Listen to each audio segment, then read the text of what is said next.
Have you ever tasted a chutney that is so bold and fiery, but yet it's packed with goodness of greens? Then here it is. Today I'm bringing you a South Indian Pachadi, Palak Ullipaya Karam. So let's start with the recipe. Here I've taken one big bowl of spinach leaves and will need 2 onions roughly chopped. We are going to add them all into a mixie jar along with some garlic cloves. Here I've taken 5 to 6 garlic cloves. Now add the 2 basic spices like red chili powder and salt. Now grind it all to a paste, and in the meantime start heating a pan on a medium flame.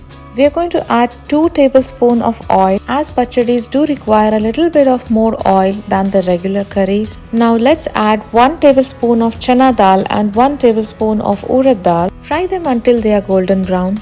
Now we'll add a tablespoon of mustard seeds and 1 tablespoon of jeera. Once they splatter, add in 2 or 3 dry red chilies and some curry leaves. Now mix them all together and add the onion paste. We are going to fry this paste until all the water evaporates. So you can store this pachadi in the fridge for several days, and trust me, this will not get spoiled. Let's add half a tablespoon of haldi and some hing for the aroma. Now mix it all together and let it cook on a low flame. You can see the masala is cooked.